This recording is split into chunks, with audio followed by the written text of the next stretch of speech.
സ്നേഹം നിറഞ്ഞ രക്ഷിതാക്കളെ, പ്രിയ വിദ്യാർത്ഥികളെ, ഈ വീഡിയോയിലൂടെ നമ്മൾ പരിചയപ്പെടുത്തുന്നത് സമസ്ത പാദവാർഷിക പരീക്ഷ 3ാം ക്ലാസ് ഫിഖ്. പ്രധാനമായും എന്തൊക്കെ കാര്യങ്ങൾ ശ്രദ്ധിക്കണം, എത്ര പാഠങ്ങൾ പരീക്ഷയ്ക്ക് പഠിക്കണം, ഏത് രൂപത്തിലാണ് ചോദ്യങ്ങൾ വരിക എന്നീ വിഷയങ്ങളെല്ലാം ഉൾപ്പെടുത്തിയ വളരെ ഇമ്പോർട്ടൻ്റ് ആയിട്ടുള്ള നല്ലൊരു വീഡിയോ ആണ്. മുഴുവനായി തന്നെ കാണാൻ പ്രത്യേകം ശ്രദ്ധിക്കുക. നല്ല മാർക്ക് നമുക്ക് നേടിയെടുക്കാൻ കഴിയും. പ്രധാന വിഷയങ്ങൾ പറയുന്നതിന് മുമ്പ് ആദ്യം നമുക്ക് മോഡൽ ചോദ്യപേപ്പർ ഒന്ന് വായിച്ച് പരിചയപ്പെടാം. സാധാരണ വരുന്നത് പോലെ ഒന്നാമത്തെ ചോദ്യം യോജിച്ചവ ചേർക്കാം എന്നുള്ളത് തന്നെയാണ്. 6 ചോദ്യങ്ങളുണ്ട്. 6 ചോദ്യങ്ങൾക്കുള്ള ഉത്തരം ഇടതുഭാഗത്ത് ഡിസോർഡറായി കള്ളിയിലാക്കി കൊടുത്തിട്ടുണ്ട്. ഓരോ ചോദ്യത്തിന് നേരെയും ശരിയായത് നമുക്ക് എടുത്തെഴുതാം. വേഗം തന്നെ നിങ്ങൾക്ക് മനസ്സിലാകും. വളരെ എളുപ്പമുള്ള ചോദ്യങ്ങളാണ്. ഒന്നാമത്തത് ഇസ്ലാം കാര്യങ്ങളിൽ രണ്ടാമത്തേത് ഏതാണ്? ഒന്നാമത്തത് 2 ഷഹാദത്ത് കലിമ അർത്ഥമറിഞ്ഞ് മനസ്സിൽ ഉറപ്പിച്ച് നാവുകൊണ്ട് പറയൽ 1. രണ്ടാമത്തതാണ് ചോദിച്ചിട്ടുള്ളത്, ഏതാണ്? നിസ്കാരമാകുന്നു. ഇനി അടുത്തത് നിസ്കാരം ദീനിൻ്റെ തൂണാണ്. അപ്പോൾ നിസ്കാരത്തിന് അത്രയും പ്രാധാന്യമുണ്ട്. തൂണില്ലാതെ ഒരു പന്തലോ ഒരു ബിൽഡിങ്ങോ നിലനിൽക്കില്ല, അത് പൊളിഞ്ഞു വീഴില്ലേ? അതുപോലെ തന്നെയാണ് നിസ്കാരമില്ലാതെ ഒരിക്കലും ദീന് നിലനിൽക്കുകയില്ല. അതുകൊണ്ട് എല്ലാവരും നല്ലോണം നിസ്കരിക്കുന്നവരാവണം. മൂന്നാമത്തത് നിസ്കാരത്തിൻ്റെ ഷർത്തുകൾ 5 ആകുന്നു. അത് നമ്മൾ പഠിച്ചതാണ്. 5 ഷർത്തുകളുണ്ട് നിസ്കാരത്തിന്. നാലാമത്തത് ശുദ്ധി ഏതാണ് ചോദിച്ചത്? 2 തരത്തിലുണ്ട്. ശുദ്ധിയും 2 തരത്തിലുണ്ട്, അശുദ്ധിയും 2 തരത്തിലുണ്ട്. അങ്ങോട്ടും ഇങ്ങോട്ടും മാറിപ്പോവരുത്, പ്രത്യേകം മനസ്സിലാക്കുക.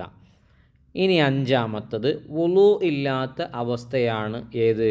ചെറിയ അശുദ്ധി. അപ്പോൾ വുളു ഇല്ലാതിരിക്കുമ്പോഴാണ് ചെറിയ അശുദ്ധിക്കാരനാണ് എന്ന് നമ്മൾ പറയുന്നത് അല്ലേ?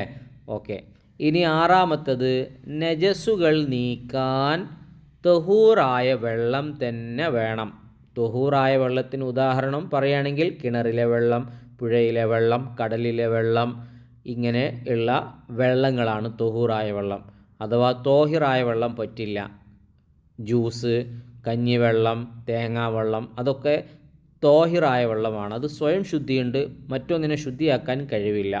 ഇവിടെ തൊഹൂറായ വെള്ളമാണ്. സ്വയം ശുദ്ധിയുണ്ടാകും, മറ്റൊന്നിനെ ശുദ്ധിയാക്കാൻ കഴിയുകയും ചെയ്യും.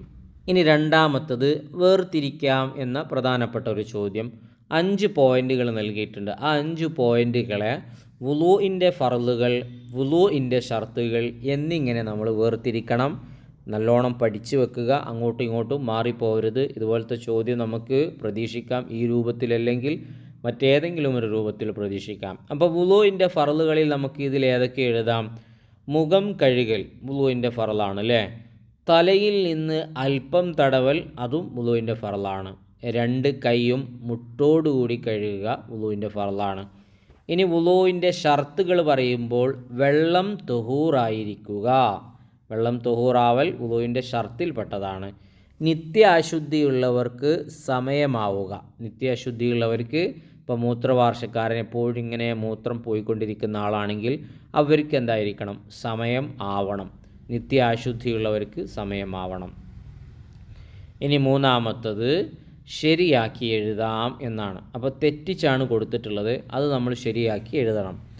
1-മത്തത് വുളൂഇൻ്റെ ഫർളുകൾ 4 ആകുന്നു. എന്തെളുപ്പം അല്ലേ? വുളൂഇൻ്റെ ഫർളുകൾ 6 ആകുന്നു. അങ്ങനെ ശരിയാക്കി കൊടുക്കുക. 2-മത്തത് അൽഹംദുലില്ലാഹില്ലദി ജഅലൽ മാഹ ത്വാഹിറ. ത്വാഹിറ മനസ്സിലായില്ലേ? തെറ്റ് എവിടെയാണെന്നുള്ളത്? അവിടെയാണ് തെറ്റ്. അൽഹംദുലില്ലാഹില്ലദി ജഅലൽ മാഅ ത്വഹൂറ എന്നാണ്. ഇനി 3-മത്തത് ഔറത്ത് മറക്കുക വുളൂഇൻ്റെ ഷർത്താണ്. ഔറത്ത് മറക്കുക വുളൂഇൻ്റെ ഷർത്താണ് എന്നാണ് പറഞ്ഞത്. ഔറത്ത് മറക്കുക നിസ്കാരത്തിൻ്റെ ഷർത്താണ്, വുളൂഇൻ്റെ അല്ല. ഒന്നും കൂടെ വരുന്നുണ്ട്. ശാരീരിക ആരാധനകളിൽ ഏറ്റവും ശ്രേഷ്ഠമായതാണ് കുളി എന്നാണ് ഇവിടെ കൊടുത്തിരിക്കുന്നത്. തെറ്റാണല്ലേ? വായിക്കുമ്പോൾ തന്നെ മനസ്സിലാവുന്നുണ്ട്. ശാരീരിക ആരാധനകളിൽ ഏറ്റവും ശ്രേഷ്ഠമായത് നിസ്കാരം എന്നാണ്. അപ്പോൾ ഇതുപോലത്തെ ചോദ്യങ്ങൾ പ്രതീക്ഷിക്കാം. ഉത്തരങ്ങൾ വേഗത്തിൽ കിട്ടണമെങ്കിൽ ഇമ്പോർട്ടൻ്റ് ആയിട്ട് നമ്മൾ പാഠം നന്നായി വായിക്കുക എന്നതാണ്. ഇനി നമുക്ക് ഉത്തരം എഴുതാമെന്ന 4-മത്തെ ചോദ്യം വായിക്കാം. അതിനു മുമ്പ് ഇങ്ങനത്തെ നല്ല വീഡിയോകൾ കഷ്ടപ്പെട്ട് നിങ്ങളിലേക്ക് എത്തിക്കുന്നതിൽ നിന്ന് പ്രതീക്ഷിക്കുന്നത് നിങ്ങളുടെ സബ്സ്ക്രൈബാണ്. ചെയ്യാതെ കാണുന്നവരുണ്ടെങ്കിൽ ചെയ്ത് കൂടെ കൂടുക. ഒരു ലൈക്ക് ഇപ്പോൾ തന്നെ കൊടുത്തേക്കുക. വീഡിയോ ഉപകാരപ്പെടുന്നുണ്ടെങ്കിൽ നന്ദി അറിയിച്ച് കമൻറ്റിലൂടെ എഴുതി അറിയിക്കുകയും ചെയ്യുക. ഉത്തരം എഴുതാം എന്ന ചോദ്യത്തിൽ 1, നിസ്കാരം നിർബന്ധമുള്ള ആർക്കാണ് നിസ്കാരം നിർബന്ധമുള്ളത്? പ്രായപൂർത്തിയും ബുദ്ധിയും ശുദ്ധിയുമുള്ള എല്ലാ മുസ്ലിമിനും. എഴുതുന്നത് കൂടെ ഒന്ന് നോക്ക്. പ്രായപൂർത്തിയും ബുദ്ധിയും ശുദ്ധിയുമുള്ള എല്ലാ മുസ്ലിമിനും. രണ്ടാമത്തത്, നിസ്കാരത്തിൻ്റെ ഷർത്ത് എന്നാൽ എന്താണ്? ഇത് പലരും തെറ്റിക്കുന്ന ഒരു ചോദ്യമാണ്. പ്രത്യേകം ഇപ്പം തന്നെ ഇത് പഠിച്ചു വെക്കുക. ഒരു തവണ കണ്ടിട്ട് പഠിച്ചില്ലെങ്കിൽ അടുത്തൊരു തവണ കേട്ടിട്ട് പഠിക്കുക. നിസ്കാരത്തിൽ പെടാത്തതും എന്നാൽ അതുകൂടാതെ നിസ്കാരം ശരിയാവാത്തതുമായ കാര്യങ്ങളാണ് നിസ്കാരത്തിൻ്റെ ഷർത്തുകളിൽ വരുന്നത്. ഉദാഹരണമായി പറയുകയാണെങ്കിൽ, ഇപ്പോൾ നിസ്കാരത്തിൽ നമ്മൾ ഫാത്തിഹ ഓതും, അത്തഹിയാത്ത് ചൊല്ലും, കുറേ ദിക്റുകളുണ്ട്. അതൊക്കെ നിസ്കാരത്തിലുള്ളതാണ്.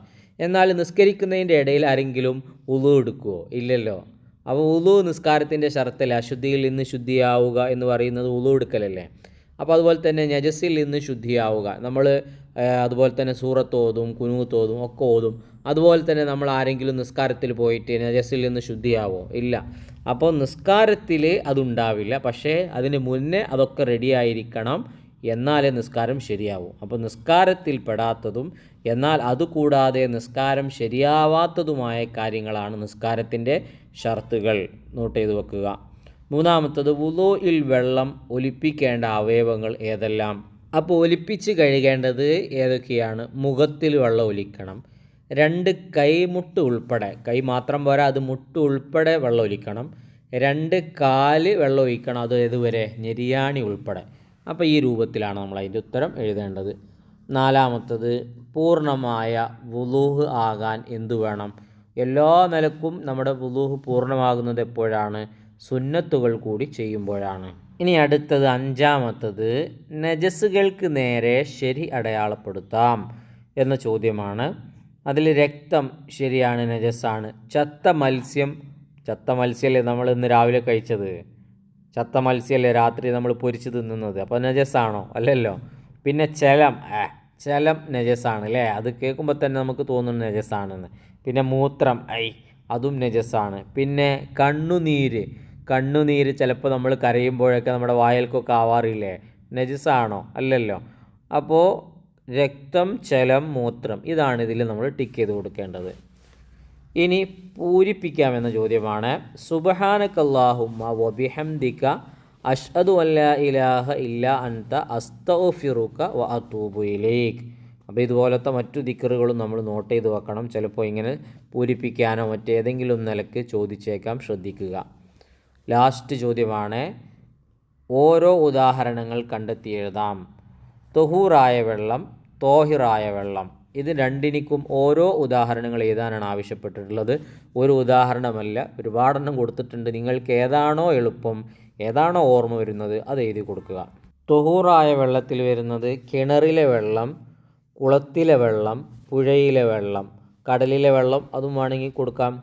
ഇനി തോഹിറായ വെള്ളം ഏതാണ്? ഇളനീർ വെള്ളം. അത് സ്വയം ശുദ്ധിയുണ്ട്, പക്ഷേ അതായിട്ട് ഒളു എടുക്കാൻ പറ്റില്ല, മറ്റൊന്നിനെ ശുദ്ധിയാക്കാൻ പറ്റില്ല. കഞ്ഞിവെള്ളവും അങ്ങനെ തന്നെ, ചായയും അങ്ങനെ തന്നെ. അതൊക്കെ തോഹിറായ വെള്ളങ്ങളാണ്. ഇത് വായിച്ചു കഴിഞ്ഞതിലൂടെ ഏത് രൂപത്തിലാണ് ചോദ്യം വരിക എന്നുള്ളത് കൃത്യമായി നമ്മൾ മനസ്സിലാക്കി കഴിഞ്ഞു.